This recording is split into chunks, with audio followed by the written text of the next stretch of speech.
Exam आप आराम से कम समय के अंदर भी बहुत अच्छे मार्क्स को लेकर आओगे।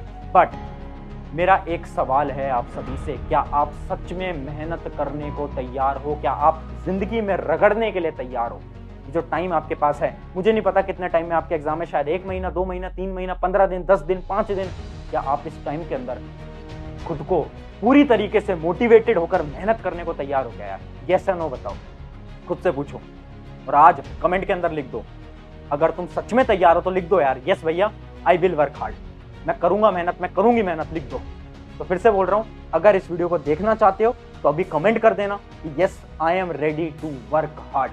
अब बात करते हैं वो 3 स्टेप प्रोसेस की, कि वो जो 3 स्टेप प्रोसेस है आखिर वो है क्या। तो हम स्टार्ट करते हैं स्टेप नंबर 1। स्टेप नंबर 1 है रीड लेस। अब तुम सोच रहे होगे रीड लेस इसका क्या मतलब है, समझाता हूं, बहुत ध्यान से समझना। देखो, इस समय पर ना एक गलती तुम कर रहे हो। गलती तुम क्या कर रहे हो ना, कि तुम अपने दोस्तों को फोन मिलाओगे, तुम अपने दोस्त को बोलोगे यार मेरा ना कल एग्जाम है, मान लो एक एग्जांपल ले लेते हैं, मेरा कल एसएसटी का एग्जाम है, अब मुझे ये बता दे कि मैं कौन सी बुक से पढ़ाई करूं, कौन से लेक्चर से पढ़ाई करूं कि मैं अपने बहुत अच्छे मार्क्स ले आऊंगा। तो आपका एक दोस्त बोलेगा यार एक काम कर, यूट्यूब पे ना इन सर की एक वीडियो है वो देख लेना, और उसके अलावा एक काम करना तू ये बुक भी खरीद ले, ये बुक बहुत इंपॉर्टेंट है, यहीं से सवाल आते हैं। तो आप मोटिवेटेड होते हो, आप जल्दी से बुक ले आते हो, लेक्चर देखना स्टार्ट कर देते हो। अब 1 घंटे बाद आप अपने दूसरे दोस्त को फोन मिला लेते हो, दूसरे दोस्त से बोलते हो यार मैं ना एसएसटी की पढ़ाई कर रहा हूँ, एसएसटी में ना मैं इस बुक से पढ़ रहा हूँ। अब आपका दूसरा दोस्त बोल देता है यार तू इस बुक से क्यों पढ़ रहा है, ये बुक तो बेकार है, ये लेक्चर तो बेकार है। अब तू क्या करना, तू इस बुक को लिया, दूसरी वाली कोई बुक है इसको लिया, पेपर यहीं से बनता है। अब तुम जाओगे मार्केट में दौड़े दौड़े इस बुक को भी ले आते हो,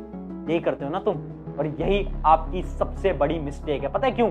क्योंकि आप इतनी सारी बुक्स को ले आते हो, इतने सारे रिसोर्सेज को ले आते हो, क्या आप प्रैक्टिकली इतने कम समय के अंदर इतने रिसोर्सेज को पढ़ सकते हो?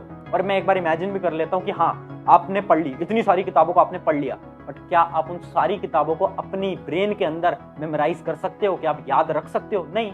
सिंपल सी बात है, आप कोई सुपर ह्यूमन तो हो नहीं ना यार, आप वो तो इंसान ही ना। क्या हम इतनी सारी किताबों को एक बार में याद कर सकते हैं? नहीं कर सकते।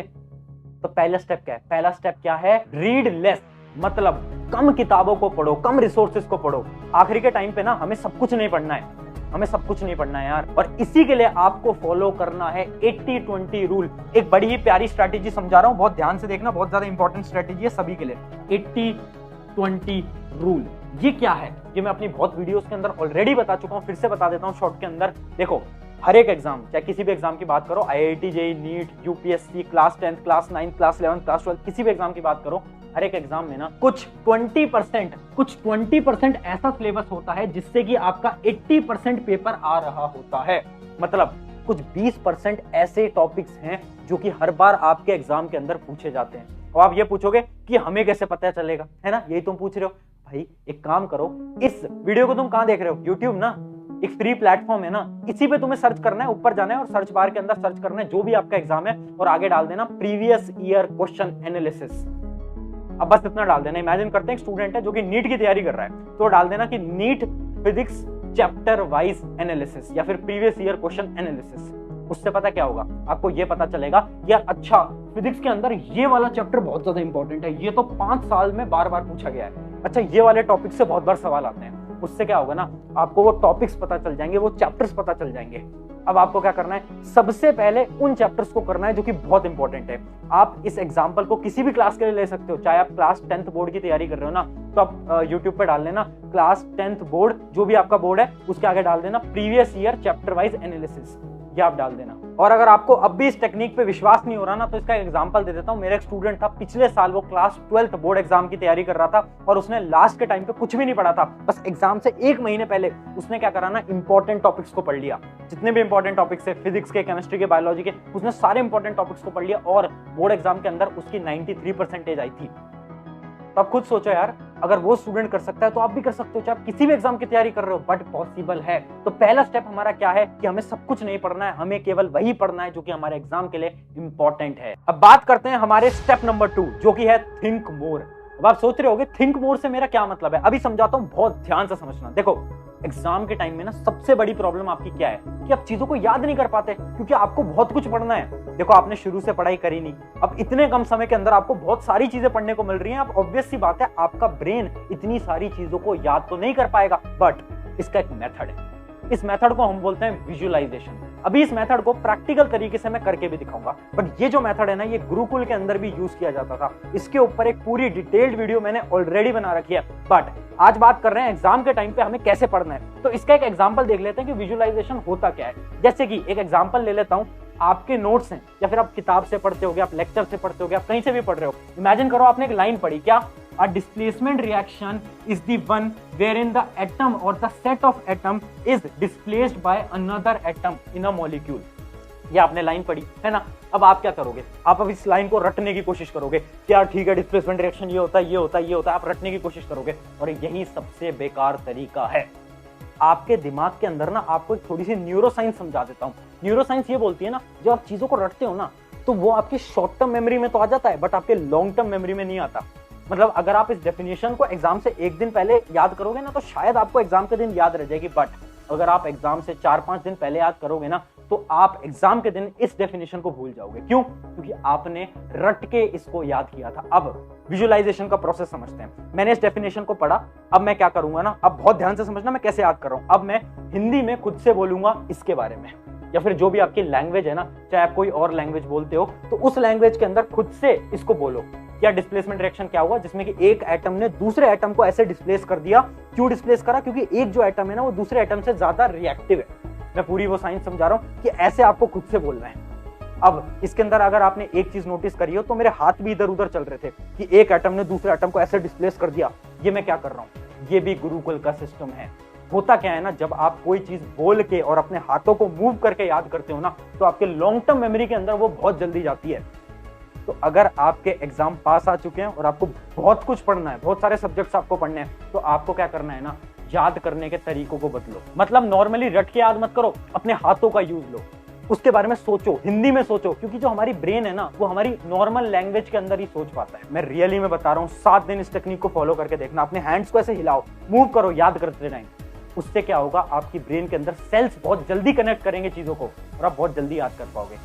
तो जो आपकी प्रॉब्लम है ना कि याद नहीं रह पाता, वो इस टेक्निक से सॉल्व हो जाएगी। तो याद रखना, आपको क्या करना है, विजुअलाइज करना है। और इस प्रोसेस को मैंने पूरा समझा भी दिया। स्टेप 1 और स्टेप 2 मैंने आपको बहुत क्लियरली समझा दिया। अब बढ़ते हैं हमारे स्टेप 3 की तरफ। बट उससे पहले एक इंपॉर्टेंट चीज देखो, अगर आप एक स्टूडेंट हो ना तो आपको बहुत सारी प्रॉब्लम्स को फेस करना होता होगा। जैसे कि आप चीजों को रिवाइज नहीं कर पाते होगे, आपको ये नहीं आता होगा कि एक्चुअल में नोट्स कैसे बनाए जाते हैं, चीजों को रिवाइज कैसे करते हैं और लॉन्ग टर्म तक अपनी मेमोरी को कैसे रिटेन करते हैं। ये जितनी भी प्रॉब्लम्स है ना, इन सभी का सोल्यूशन लेकर मैं आ गया हूं हमारे 7 डे के कोर्स के अंदर, जिसका नाम है average to topper in next 7 days. इस कोर्स के अंदर अगले 7 दिन के लिए आपको कुछ ऐसी टेक्निक सिखाई जाएंगी जिससे कि आपकी जो सारी प्रॉब्लम्स हैं खत्म हो जाएंगी। इस कोर्स के अंदर हम डे 1 से लेकर डे 7 के अंदर अलग अलग चीजों के ऊपर बात करने वाले हैं और साथ साथ में इसके अंदर कुछ एक्सरसाइजेस भी होंगी जिसको अगर आप फॉलो करते हो तो आपकी जो मेमोरी है वो भी इंक्रीज होगी। इस कोर्स की लिंक आपको डिस्क्रिप्शन में मिलेगी। एक वेबसाइट है हमारी, उस वेबसाइट पे आप जाओगे तो इस कोर्स के अंदर आप एनरोल कर सकते हो। वैसे तो इस कोर्स की प्राइस मैंने ऑलरेडी बहुत कम रखी है, बट फिर भी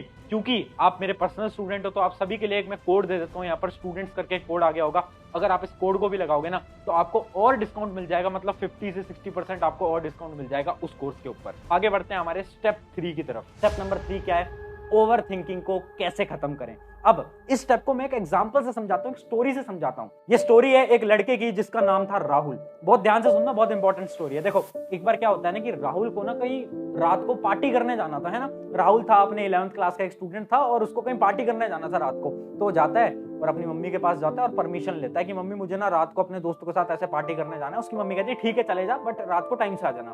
उसने कहा ठीक है मम्मी मैं जा रहा हूँ। बट जैसे ही वो जाने वाला होता है ना, उससे पहले उसके पापा ऑफिस से अंदर आ जाते हैं, गेट के अंदर आ जाते हैं और उसके पापा पूछते हैं बेटा कहाँ जा रहा है। तो बोलता है पापा वो ना दोस्त के साथ पार्टी करनी है, वहां जाना है। तो उसके पापा उसको मना कर देते हैं। तो बोलता है पापा जाने दो ना, आप मुझे क्यों नहीं जाने देना चाहते। तो उसके पापा जो रीजन देते हैं ना वो बहुत ध्यान से समझना। उसके पापा ये बोलते हैं कि यार तू अभी जाएगा पार्टी करने और तू गाड़ी से जाएगा, अपनी दोस्त की जो कार है उससे तू जाएगा। अगर कार का एक्सीडेंट हो गया तो तेरे तो चोट लग जाएगी ना। तो बोलता है पापा ये क्या बात कर रहे हो, चलो मैं कार से नहीं जाता, मैं तो अपनी स्कूटी से चला जाता हूँ।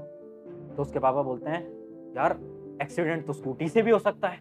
तो वो परेशान हो जाता है और वो बोलता है यार पापा मैं स्कूटी से भी नहीं जाऊंगा, मैं साइकिल रखी है मैं इससे चला जाऊंगा। तो उसके पापा बोलते हैं अच्छा इमेजिन कर ये जो साइकिल है इसका टायर बीच में कहीं फट जाए और तू गिर जाए और तेरे लग जाए। तो फिर वो बहुत ज्यादा परेशान हो जाता है और वो बोलता है कि पापा मैं तो पैदल ही चला जाऊंगा, मुझे किसी चीज से नहीं जाना। तो उसके पापा का जवाब सुनना। उसके पापा ये बोलते हैं तू पैदल जाएगा रात को, अगर किसी ने तुझे किडनैप कर लिया तो तब क्या होगा तेरे साथ। परेशान हो जाता है और वो कहता है कि यार मुझे कहीं जाना ही नहीं, और वो अपने कमरे के अंदर वापस चला जाता है। अब तुम सोच रहे होगे ना कि ये कैसे बेकार बेकार सवाल पूछ रहे थे उसके पापा, है ना, ये तो बहुत ही बेकार बात है, मतलब कि ऐसे तो कुछ भी हो सकता है कि हम रोड पे जाएंगे तो एक्सीडेंट तो किसी का भी हो सकता है, तो इसका क्या ये मतलब है कि हम बाहर ना निकले घर से, ये सोच रहे हो ना। बट अगर मैं ये बोलूं, ये कहानी उस लड़के के पापा की नहीं है, ये कहानी तुम्हारी है। हाँ, तुमसे बात कर रहा हूं, तुम्हारी, मतलब समझ नहीं आया। तुम्हारे एग्जाम में टाइम कम है और तुम हर रोज खुद से क्या बोलते हो कि क्या मैं क्रैक कर पाऊंगा, क्या ये एग्जाम मेरे लिए बना है, क्या मैं 95 लेके आ पाऊंगा, मुझे तो डर लग रहा है। तुम यही तो सोचते हो खुद से, यही तो बोलते हो हर रोज। ये तो वही बात हो गई ना कि जैसे उसके पापा उससे बोल रहे थे कि यार तेरा एक्सीडेंट हो सकता है, तेरे साथ ये हो सकता है, तेरे साथ वो हो सकता है, तुम भी तो ये बोल रहे हो ना कि एग्जाम क्लियर नहीं हुआ तो क्या होगा, क्या मैं अच्छे मार्क्स लेके आ पाऊंगा। अरे इतना सोचने से क्या फायदा, इतना सोचने से क्या फायदा। एटलीस्ट तुम अपना ट्राई तो करो, तुम अपना ट्राई तो करो, जो होगा वो देखा जाएगा। अगर रोड पे एक्सीडेंट होते हैं तो क्या इसका ये मतलब है कि हम घर से बाहर निकलना बंद कर देंगे? नहीं निकलना बंद किया ना। तो एग्जाम में लोग फेल होते हैं, इसका ये मतलब थोड़ी ना है कि तुम एग्जाम में मेहनत करना बंद कर दोगे। मेहनत तो करोगे ना यार, अपना बेस्ट तो लगाओगे ना यार। अगर अपना बेस्ट लगाने को तैयार नहीं हो फिर तो कैसे काम चलेगा। तो ये जो ओवर थिंकिंग की तुम्हारी समस्या है ना, इसका बहुत सिंपल सा सोल्यूशन है।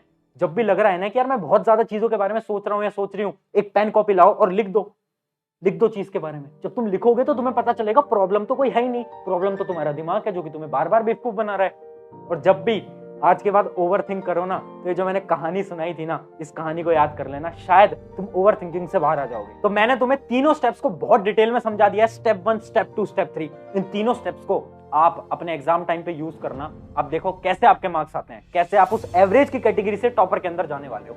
बस जैसा मैंने स्टार्टिंग में बोला था ना कि आपको जरूरत है हार्ड वर्क की। यार हार्ड वर्क नहीं करोगे तो कुछ भी अचीव नहीं हो पाएगा। बस याद रखना, मेहनत लगाओ, इन तीनों स्टेप्स, इस स्ट्रैटेजी पे काम करो।